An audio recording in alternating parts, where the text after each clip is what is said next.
రాష్ట్ర ప్రభుత్వం రెవెన్యూ సదస్సులను ఎంతో ప్రతిష్టాత్మకంగా తీసుకుంది. వచ్చిన ప్రతి అర్జీని పరిష్కరించాలని ఆదేశాలు జారీ చేశాను. అర్జీలు పరిష్కరించకుండా చూద్దాంలే చేద్దాంలే అంటూ నిర్లక్ష్యంగా వ్యవహరిస్తే సస్పెండ్ చేస్తానని జిల్లా కలెక్టర్ తమీం అన్సారియా హెచ్చరించారు.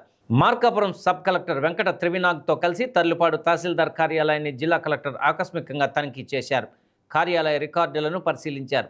రెవెన్యూ సదస్సుల్లో వచ్చిన అర్జీల గురించి ఆరా తీశారు. రెవెన్యూ సదస్సులో ఇచ్చిన అర్జీ గురించి సంబంధిత వ్యక్తితో జిల్లా కలెక్టర్ ఫోన్ చేసి మాట్లాడారు.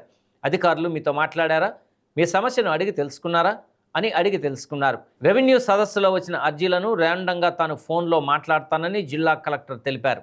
తర్లుపాడు తహసీల్దార్ కార్యాలయాన్ని జిల్లా కలెక్టర్ తనిఖీ చేస్తున్న సమయంలో తహసీల్దార్ విజయభాస్కర్, ఎంపీడీఓ చక్రపాణి ప్రసాద్ ఉన్నారు.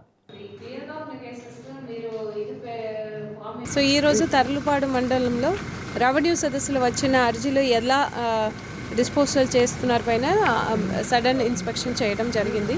సో దాంట్లో ఏదైతే చేయగలిగిన కేసెస్ ఉన్నాయో దానికి వెంటనే అందరికి నోటీస్ ఇవ్వాలి, అది చెక్ చేయడం జరిగింది.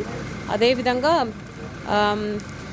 కొన్ని కేసెస్కు ఫీల్డ్ విజిట్ చేయాలి, ఇన్స్పెక్షన్ చేయాలి, దాన్ని వితిన్ టైంలో చేయమని నిర్దేశాలు ఇవ్వడం జరిగింది.